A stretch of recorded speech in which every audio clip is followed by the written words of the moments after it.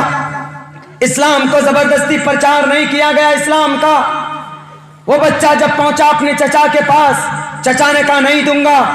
جب ماں کے پاس آیا تو ماں نے کہا کہ بیٹے ملا تم کو کچھ؟ میرے بھائی یہ پتا ہے. بچے نے کیا کہا کہ اماں میں نے اپنے نظروں کے سامنے دیکھا ہے, بہت سارے کپڑے تھے وہاں پر, ایک اٹھا کر دے سکتا تھا, وہ ہمارا بھی حق ہمارے ابا کا, لیکن نہیں دیا. انہوں نے صاف لفظوں میں منع کر دیا. انہوں نے کہا کہ بیٹے یہ کھڑوس لوگ ہیں, یہ کنجوس لوگ ہیں, یہ کنجوس لوگ ہیں, یہ نہیں دیں گے, کیونکہ ان کے گرنتھوں کے اندر یہ بات ہے ہی نہیں کہ غریبوں کو دو, رحم و کرم کرو. یہ چیز ہمارے گرنتھ میں نہیں. انہوں نے کہا تو پھر امی کہاں سے لائیں ہم تمہارے لیے کپڑے؟ تو اس ماں نے کیا کہا؟ اس ماں نے کہا کہ بیٹا جاؤ, ایک آدمی ہے جس کے دربار میں تمہاری یہ ضرورت پوری ہو سکتی ہے. لیکن بیٹے, ان کی ماں کو تھوڑی سی غلط انفارمیشن ملی تھی. ماں نے کہا کہ بیٹے جاؤ گے چادر تو مل جائے گی, لیکن وہ آدمی جو چادر ہے جو کہیں سے بھی لا کر تم کو دے گا, لیکن تمہارا دھرم بدل دے گا, وہ تمہارا دھرم پریورتن کر دے گا. یہ غلط انفارمیشن اس کے ماں کے دل میں تھی, لیکن اتنا یقین تھا کہ وہ آدمی چادر تم کو ضرور دے دے گا. بچے نے کہا کہ اماں آپ گھبرائیں نا, right now I am a Judaism and after some time and after returning انشاءاللہ, وہ اپنی زبان میں انشاءاللہ بولا کہ and that time I will be also on my religion, میں چادر بھی لے کے آؤں گا اور اپنے دھرم کے مطابق بھی میں آؤں گا, میں یہ بات مجھ پر چھوڑ دو. وہ بچہ گیا مدینے میں, محمد الرسول اللہ کے بارے میں پوچھا کہ محمد ابن عبداللہ کہاں, محمد الرسول اللہ کہاں. محمد ایسے ہی بیٹھے تھے مجمع میں, صحابہ کا مجمع تھا, محمد بیچ میں بیٹھے ہوئے تھے. آپ نے پوچھا کہ بیٹے بولو کیا بات؟ انہوں نے کہا کہ میں بولوں گا, لیکن there is a small condition, میری ایک شرط ہے کہ آپ میرے دھرم کو نہیں بدلیں گے, تب میں آپ کو اپنی بات بتاؤں گا. تو محمد نے کہا کہ بیٹے میں نے تجھ سے پوچھا تو نہیں کہ تیرا دھرم کیا ہے, میں نے یہ پوچھا کہ تم کیوں آئے ہو, what's your purpose to coming here and what's your intention, تمہاری نیت کیا ہے, بولو تو صحیح, میں پوری کروں گا. میں تیرے دھرم کے بارے میں نہیں پوچھوں گا تمہارا دھرم کیا ہے, تم ہندو ہو کہ سکھ ہو کہ جین ہو کہ بودھ ہو کہ کرسچن ہو کہ جوڈائزم ہو, کون ہو, میں نہیں معلوم. انہوں نے کہا اچھا بہت اچھی بات. انہوں نے کہا کہ محمد رسول اللہ, آپ محمد ہیں, اللہ کے رسول ہیں, آپ انصاف کرتے. میری ماں کو سر ڈھانکنے کے لیے کپڑا نہیں, غریب ہیں ہم لوگ, میرے ابا مر گئے, ہماری دولت کے اوپر ناجائز قبضہ کر لیا میرے چچا نے, انکل نے, آپ سے امید لگائے ہوئے ہیں. تو محمد رسول اللہ نے کہا کوئی بات نہیں, فکر مت کرو. محمد رسول اللہ نے کیا کیا, آپ جو اپنا پرسنل چادر جو اوڑے ہوئے تھے آپ نے اس کو اتارا اور طے کر کے اس بچے کے ہاتھ میں دیا, کہا کہ جاؤ اپنی امی کو دے. حالانکہ محمد یہ بھی کہہ سکتے تھے کہ ٹھیک ہے بیٹا تم جاؤ, 2 دن کے بعد 1 دن کے بعد اگر چادر آئے گی کہیں سے تو میں دے دوں گا, یہ بھی کہہ سکتے تھے. لیکن قربان جاؤ اسلام کو بدنام کرنے والے لوٹیرو, اسلام کے اوپر الیگیشنز لگانے سے پہلے ان اتہاس کو پڑھ کر دیکھ لیتے تو تمہاری زبان کے اندر حرکت کرنے کی طاقت نہیں ہوتی, الزام لگانے کی جرات تم نہیں کرتے. محمد ابن عبداللہ نے کہا, محمد رسول اللہ نے کہا کہ بیٹے لو اپنی ماں کی ضرورت کو پوری کرو, اگر اس سے ضرورت پوری نہ ہو تو تب پھر آنا, پھر میں تمہاری مدد کروں گا. دھرم کی کوئی بات نہیں تھی. وہ لڑکا دل کی کیفیت اس کی تبھی بدل گئی. آیا تو گیا تھا ایک جوڈائزم بن کر, لیکن جب چادر ملی, چادر لے کر جب واپس ہوا, اس کا دل مکمل طور پر مسلمان ہو چکا تھا. کیوں؟ نبی نے حالانکہ کلمہ نہیں پڑھایا تھا, نبی نے اسلام کی اچھائی نہیں بتائی تھی, لیکن ایک دریا دلی یہ تھی، اس کی ماں کی ضرورت کو پوری کی بنا دھرم پوچھے ہوئے، تو وہ بچہ دل سے مسلمان بن کر اپنے امی کے پاس آیا روتا ہوا۔ ماں نے کہا کہ بیٹے تم رو کیوں رہے؟ پٹائی ہو گئی کیا؟ تمہارا تو دھرم بدل دیا ہوگا زبردستی پکڑ کر دھکڑ کر فورس کر کے۔ انہوں نے کہا کہ ماں تم کو کس نے بتایا کہ محمد زبردستی اسلام کا پرچار کر رہے ہیں، محمد زبردستی اسلام کی تبلیغ کر رہے ہیں، کس نے بتایا؟ انہوں نے کہا کہ ہم نے سنا ہے۔ انہوں نے کہا کہ ماں تم نے غلط سنا ہے، تم جھوٹی ہو، تمہاری خبر جھوٹی۔ انہوں نے کہا کیوں؟ کہا کہ یہ چادر لو، یہ محمد الرسول اللہ کی اپنی پرسنل چادر ہے، وہ ابھی ننگا بدن یعنی پیٹ ان کا ننگا بیٹھے ہوئے ہیں، آپ صرف کمر کے نیچے ایک چادر ہے، لنگی ہے، تہمد ہے، ان کے پیٹ میں بنیان بھی نہیں، اپنی چادر انہوں نے دی آپ کی ضرورت کو دیکھ کر۔ انہوں نے کہا کہ بدلے میں کیا دھرم بدل دیا نا بیٹے؟ کہا کہ نہیں ماں، دھرم بدلا نہیں ہے۔ انہوں نے کہا کیوں؟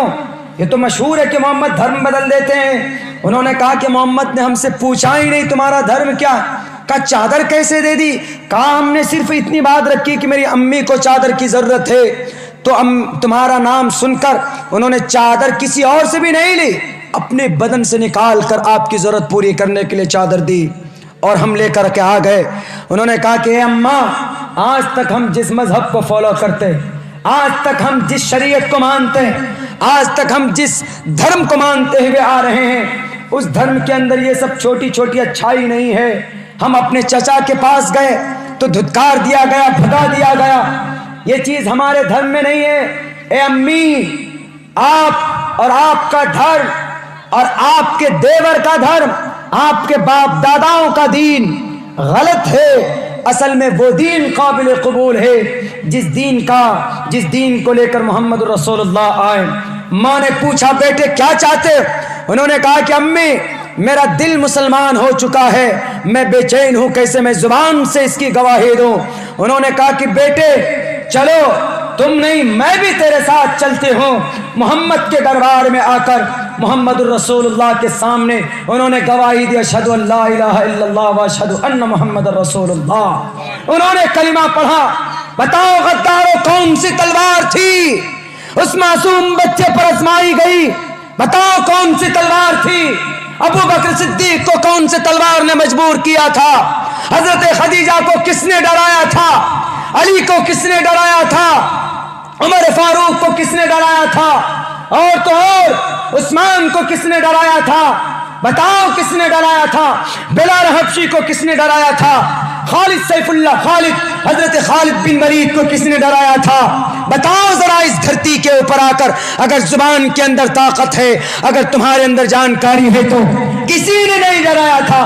بلکہ اسلام ہے ہی اتنا خوبصورت دھرم کہ لوگ دیکھ کر اس کو آٹومیٹیکلی قبول کرنے پر مجبور ہو جاتے تھے۔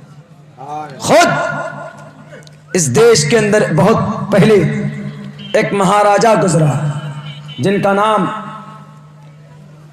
میرے بھائیو وقت بھی چونکہ بہت ہو چکا ہے، 10-15 منٹ اور بیٹھتے ہیں، ٹائم دیکھنا ضروری، میری آواز بیٹھ رہی، میں 4-5 لونگ کھا کر کے بیٹھا ہوں آپ کے، لیکن آپ لوگ بیٹھے ہیں تو میری ہمت بن رہی کہ بھئی میں کچھ اسلام کے اوپر جو آج الزام لگائے جا رہے ہیں تو اس کو کلیئر کرنا بہت ضروری ہے۔ اور کچھ لوگ کہتے ہیں خاص ڈائریکٹ اٹیک کن پر؟ محمد رسول اللہ پر، حالانکہ محمد کی تعریف راجہ بھوج نے کی۔ راجہ بھوج کون تھا؟ راجہ بھوج جن کے نام پر بھوپال شہر یہ اصل میں بھوجپال ہے، اس شہر کا نام اصل میں بھوجپال، اور راجہ بھوجپال کے نام پر بھوپال شہر پڑا۔ اور راجہ بھوجپال وہ تھا جس نے 4-5 صفحے لکھے محمد رسول اللہ کے شان میں، محمد کی تعریف کی۔ آپ کے چاند کے 2 ٹکڑے ہوئے تھے، آپ کے اس واقعے کو دیکھ کر اس نے کہا کہ ہو نہ ہو یہ وہی انتم مہارشی ہیں جن کے صفات، جن کے اوصاف جن کے کمالات ہمارے گرنتھوں کے اندر بتائی گئی. اور انہوں نے لکھا کیا؟ آج کل لوگ اعتراض کرتے ہیں کیا؟ ہمارے ہندو بھائیوں میں نوجوان لوگ کیا بولتے ہیں؟ مسلمانوں کو کچھ لوگوں کو بول دیتے ہیں کٹوا.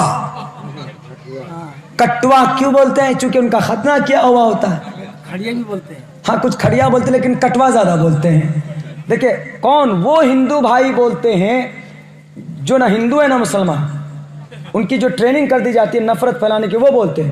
ورنہ ہندو مسلمانوں کی جو پرانی تاریخ ہے، جو پرانی دوستی، ابھی جو ہولی گزرا اس میں ہندو نے بھی مسلمانوں نے بھی شریک میں ساتھ رہ کر کے ان کا تہوار منایا ہے، صرف ایک بھائی چارگی کو بڑھانے کے لیے. سچ ہے. ہندو مسلمانوں کی دوستی پرانی ہے پہلے سے. ایک عید کے دن سوئیاں لے کے جاتے ہیں تو دیوالی میں وہ مٹھائی لا کر کے دیتے ہیں. یہ پرانے دن اچھے تھے کہ یہ نئے دن اچھے؟ پرانے دن اچھے، ہم کو وہی دن چاہیے، یہ نیا ہم کو نہیں چاہیے. یہ ہمارے کو مودی جی والا نئے دن نہیں چاہیے جس میں ہندو مسلمانوں کا دشمن ہوگا. ٹرین میں جائیے تو وہاں ہندو مسلمان، ایئرپورٹ پہ جائیے تو وہاں ہندو مسلمان، مارکیٹ میں جائیے تو وہاں ہندو مسلمان، دلی میں جائیے تو ہندو مسلمان.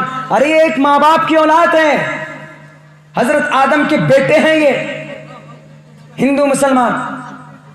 بانٹنے کا کام کیا اس دیش کے اندر لوگوں کو. خیر اس ٹاپک میں نہیں جانا چاہتا میں، لیکن کچھ لوگ بولتے ہیں کیا؟ کٹوا.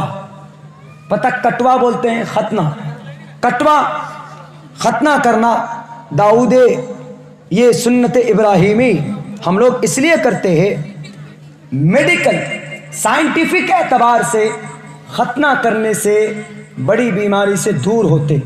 چونکہ پیشاب کا جو راستہ ہوتا ہے اس میں آگے کے حصے میں جو کھال جمع ہوتا ہے، اگر آپ پیشاب کرتے ہیں یا ہم بستری کرتے ہیں تو ناپاکی کا پانی کا کچھ حصہ باقی رہتا ہے، اور میڈیکل سائنٹیفک اعتبار سے اس چیز سے آپ کو بڑی بیماری ہو سکتی.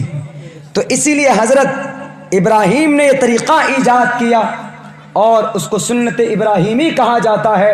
اس کھال کو کاٹ دیا جاتا ہے تاکہ آپ کو کوئی بڑی بیماری نہ ہو. اسلام کا کوئی بھی حکم مصلحت سے خالی نہیں ہوتا، ہر حکم کے اندر کوئی نہ کوئی مصلحت ہوتی. جو لوگ بولتے ہیں کہ یہ کٹوا ہے تو کٹوا پتا کون؟ انتم مہرشی بھی کٹوا ہے. کیسے انتم مہرشی کٹوا؟ لنک چدی شکاہنا شمشرودھاری سدوشکا. لنک چدی شکاہنا، لنک چدھی، لنک شرمگاہ، چدھی مطلب شراح، کٹا ہوا. انتم مہرشی ہوں گے تو وہ کٹوا ہوں گے، مطلب ان کا ختنہ کیا ہوا ہوگا، اور محمد کا بھی ختنہ کیا ہوا تھا. یہ راجہ بھوج کے اشلوک پڑھ رہا. راجہ بھوج نے کہا لنک چدی شکاہنا شمشرودھاری سدوشکا اچلاپی سرو بھکشی بھوشیتی جنومم ونا کولم چ پشوشتے شام بھگ. اچلاپی اونچی آواز میں بلانے والا، اچلاپی سرو بھکشی بھوشیتی جنومم ونا کولم چ پشوشتے شام بھگ سیامتامم. میں اسلام کو قرآن سے نہیں، اسلام کو منتروں سے ثابت کر کے دکھاؤں گا کہ اسلام دنیا کا سب سے بہترین مذہب. کیوں؟ بڑے بڑے ودوانوں نے، ایشور نے اسلام کی تعریف کی، اللہ کے نبی کی تعریف کی، قرآن کی تعریف کی. اور قرآن کی تعریف ہونی بھی چاہیے. اہمے وسویمدم بدامی جشتم دوا برد مانو شبیم کامیتت مگرنم کرنمتم. کہ ایشور کے طرف سے جو وحی کی جاتی ہے وہ جھوٹی نہیں ہوتی ہے. اعتراض کرنے سے پہلے اپنے اپنے گرنتھوں میں دیکھ لیتے. ایک آدمی نے کہا کہ مولانا آپ کے نبی صاحب جو تھے نعوذ باللہ من ذالک وہ بڑے عیاش تھے، انہوں نے 11 شادیاں کی تھی. نبی کی ذات پر اعتراض کرنے سے پہلے تمہیں پتہ ہے عیاش اس کو بولتے ہیں جو ہر شہر کے اندر خوبصورت لڑکی کو دیکھ کر اس سے شادی کرتا ہو، ہر شہر کے اندر کنواری لڑکی سے شادی کرتا ہو، ایک سے شادی کی اس کو طلاق دے کر دوسری سے شادی کرتا، اس کو عیاش بولتے. لیکن نبی کی پوری زندگی اٹھا کر دیکھ لی جائے، نبی نے ایک کنواری لڑکی سے شادی کی، وہ بھی کب؟ جب آپ کی عمر 40 سال 50 سال سے اوپر ہو چکی تھی تب، لیکن پوری جوانی آپ علیہ السلام نے کس کے ساتھ بتائی؟ ایک بوڑھی عورت کے ساتھ، حضرت خدیجۃ الکبریٰ رضی اللہ تعالی عنہا کے ساتھ۔ اگر نبی عیاش ہوتے، اگر نبی پاک علیہ الصلوۃ والسلام کماری لڑکیوں سے شادی کرنے کی خواہش ہوتی تو 25 سال کی عمر تھی محمد کی، نبی پاک علیہ السلام کی عمر 25 سال کی تھی، حضرت خدیجۃ الکبریٰ کی عمر 40-45 سال کی تھی، اور ایک مرتبہ نہیں 3 مرتبہ حضرت خدیجۃ الکبریٰ بیوہ ہو چکی تھی، 3 مرتبہ۔ ہے کوئی دنیا کے اندر کوئی مائے کا لال ایسا نوجوان جو اپنی جوانی ہوتے ہوئے، اپنی پوری فل جوانی کے اندر اپنی جوانی کو نچھاور کر کے قربان کر کے کسی بوڑھی عورت کے ساتھ 40-50 سال کی عورت کے ساتھ نکاح کرنے کے لیے تیار ہونے کے لیے؟ ہے کوئی مائے کا لال؟ آج تک اتہاس کے اندر یہ بات نہیں ملتی، لیکن یہ بات اگر کہیں ملتی ہے، یہ قربانی اگر کسی نے دی ہے تو محمد الرسول اللہ صلی اللہ علیہ وسلم نے دی۔ آپ کی عمر 25 سال ہے، ایک 40 سال کی بوڑھی ادھیڑ عمر عورت سے، اور 3 مرتبہ بیوہ ہو چکی تھی۔ آپ نے اس لیے شادی کی تھی، شادی کا پرپوزل بھی آپ نے نہیں بھیجا تھا، بلکہ شادی کا پرپوزل اسی عورت نے بھیجا تھا۔ کیوں بھیجا تھا؟ کہ محمد امانت دار تھے، محمد صادق تھے، محمد سچے تھے، محمد جھوٹے نہیں تھے، محمد 5 روپے لے کر مارکیٹ جاتے تھے تو ایک آنے کا حساب لا کر کے دیتے تھے۔ یہ امانت داری دیکھ کر، یہ صداقت دیکھ کر حضرت خدیجۃ الکبریٰ نے شادی کا پرپوزل دیا کہ میں محمد ابن عبداللہ سے شادی کرنا چاہتی ہوں۔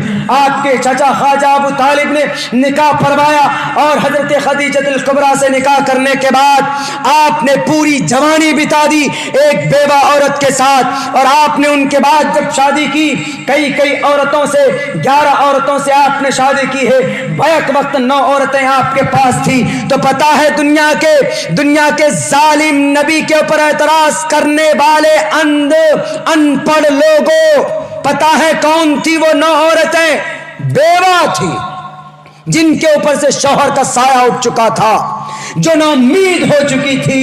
محمد نے صرف سایہ ڈالنے کے لیے، دست شفقت رکھنے کے لیے، ان کا سپورٹ کرنے کے لیے ان سے شادی کی تھی، اور آپ نے شادی کرنے کے بعد چھوڑا نہیں تھا، بلکہ ایک نمبر باندھ دی تھی۔ ہر دن عصر کے بعد ڈیلی ایک نہ ایک بیوی کے پاس جاتے تھے اور ان کی خبر گیری کرتے تھے، ان کے ساتھ بیٹھ کر ان کا کھانا بناتے تھے، ان کے ساتھ بیٹھ کر آٹا گوندتے تھے۔ ہر کسی بیوی کے ساتھ بیٹھ کر آپ علیہ السلام رومانٹک موڈ میں مذاق کیا کرتے تھے۔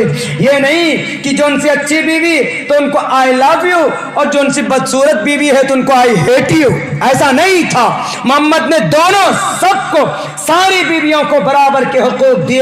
موت کے وقت بھی آپ علیہ الصلوۃ والسلام قریب المرگ کا وقت ہے، لیکن آپ علیہ الصلوۃ والسلام نے جو نمبر دیا تھا جس عورت کو، جس بیوی کو، آپ ان کے گھر تک جاتے تھے، سہارے سے جاتے تھے، لیکن کسی کے ساتھ ناانصافی نہیں کی تھی۔ اور محمد الرسول اللہ نے 11 شادیاں کی، 9 بیویاں رکھی بیک وقت۔ یہ اوپن چیلنج ہے، ایک کرسچن رائٹر نے لکھا بھی ہے، کیا self denials and devoted on his life, patience, modesty, kindness, یہ ساری چیزیں، ہمدردی، دریا دلی، لوگوں کے لیے راتوں کو جاگ کر رونا، یہ ساری صفت محمد ابن عبداللہ کے پاس تھی، محمد الرسول اللہ کے پاس تھی۔ آپ نے 11 شادی کی کس لیے؟ عیاشی کے لیے نہیں، مدد کے لیے کی۔ اعتراض کرنے والوں، اگر آپ کو لگتا ہو کہ محمد نے ایسا کیا تو محمد سے بھی پہلے بڑے بڑے آئے تھے اوتار، جنہوں نے 1603 بیوی، 1623 بیویاں رکھی۔ کون تھے وہ؟